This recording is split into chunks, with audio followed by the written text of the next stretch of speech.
আসসালামু আলাইকুম ওয়া রাহমাতুল্লাহ। সুধী দর্শক, দেশের প্রধান প্রধান জাতীয় দৈনিক পত্রিকার শিরোনামে স্থান করে নেওয়া গুরুত্বপূর্ণ খবরগুলো নিয়ে হাজির হলাম আপনাদের সামনে।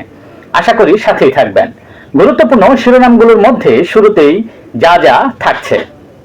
নারী অধিকার কেবল আইনি নয়, সামাজিক দায়িত্বেরও বিষয়।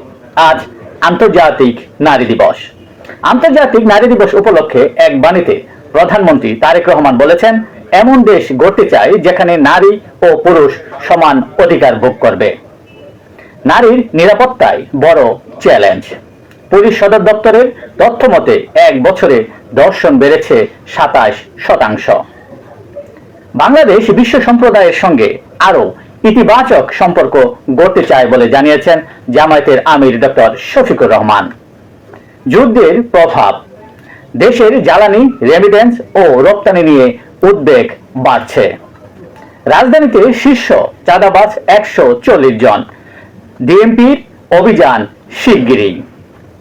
তেলের মজুদ স্বাভাবিক, আতঙ্কে ও মজুদদারিতে বাড়ছে ভোগান্তি।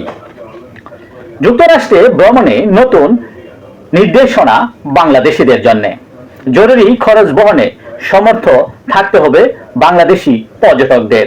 যুক্তরাষ্ট্রের করদাতাদের অর্থে পরিচালিত সুবিধার অপব্যবহার করলে তা স্থায়ী পরিণতির কারণ হতে পারে, যা ভবিষ্যতে যুক্তরাষ্ট্রে ভ্রমণের অযোগ্য করে তুলতে পারে।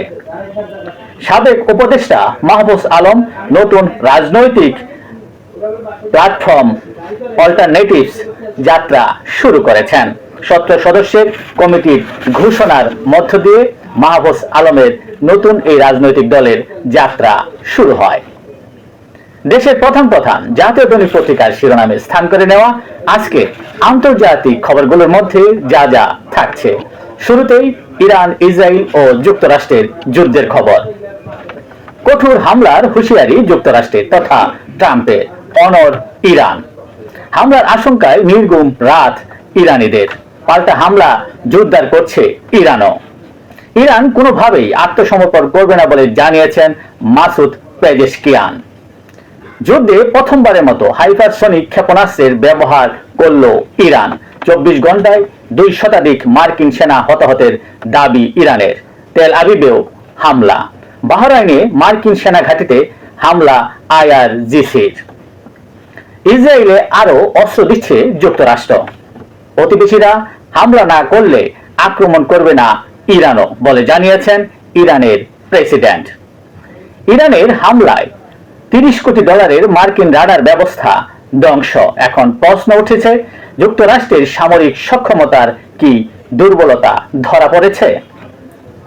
উপকার না হলে গাজা ট্রাম্পের বোর্ড অফ পিস ছাড়বে ইন্দোনেশিয়া। সরকারি এক বিবৃতিতে একথা জানায় ইন্দোনেশিয়া।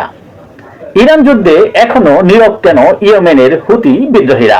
বিশ্লেষকরা বলছেন, সঠিক সময়ে ইরানের গ্রিন সিগন্যালের অপেক্ষায় আছে হুতি যোদ্ধারা।